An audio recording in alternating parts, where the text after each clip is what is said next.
정부가 내일 사회적 거리 두기 연장 여부를 결정하기로 한 가운데 어제 더불어민주당과 정부 간에 열린 간담회에서는 연장하자는 쪽으로 의견이 모아졌습니다.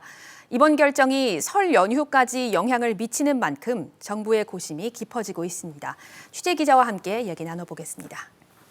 임종윤 기자.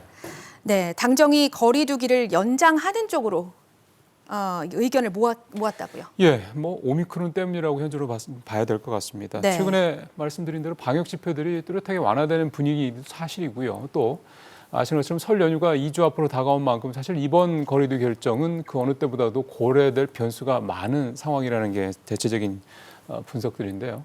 사실 소상공인들의 표를 생각한다면 완화하는 게 순리이긴 하겠지만 최근에 오미크론 상황을 지켜보면 불안감이 전반적으로 높아지고 있는 것도 또 사실입니다. 그렇습니다. 예, 정부는 오늘 일상회복지원회 회의를 거쳐서 전문가들의 의견을 조금 더 한 번 더 수렴한 뒤에 내일 오전 알려진 대로 거리두기 연장 여부를 어떻게 할 것인지 발표할 예정입니다. 네, 결국 이 오미크론 영향이 결정적인 거네요. 그렇습니다.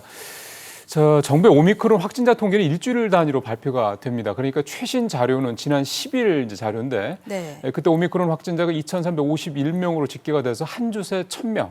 비율로는 40%가 넘게 늘었습니다. 네. 그러니까 결국 이런 추세라면 다음 주에는 오미크론 확진자가 3,000명을 훌쩍 넘을 수 있다 이런 얘기가 되는 겁니다. 누진으로 이제 누적으로 말씀드리는 건데요. 그러니까 전문가들도 잇따라서 오미크론 변이가 조만간 우세종이 될 것이다. 확진자도 화면에서 보시는 것처럼 최대 3만 명 수준까지 폭증할 수 있다 이런 우려 섞인 전망을 내놓고 있는 상황입니다. 여기에다 사실 방역 패스에 대한 반발이 워낙 거세다 보니까 그렇습니다. 이 사회적 거리두기가 사실상 정부의 유일한 방역 수단이다라는 점도 조부인 연장 쪽에 무게가 실리는 이유로 해석을 해볼 수가 있겠습니다.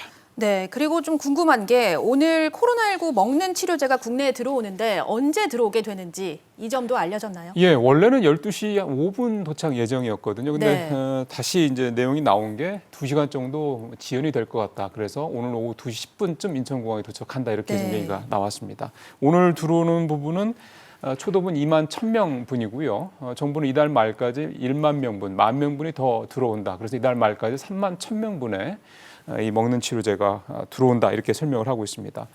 정부는 먹는 치료제가 경증과 중등증 환자의 입원 또 사망 위험을 90% 가까이 감소시킨다는 임상 결과가 나왔다면서 오미크론에도 효과가 있을 것이다 이렇게 기대를 하고 있는데요. 네. 다만 정부의 설명을 조금 더 부연을 해보면 먹는 치료제는 말 그대로 확진자에 대한 치료제라는 점에서 오미크론의 확산을 방지하는 효과보다는 환자의 중증화, 즉 상황이 더 악화되는 것을 막는 효과가 더 크다 이렇게 설명을 하고 있습니다. 네, 임종윤 기자 잘 들었습니다.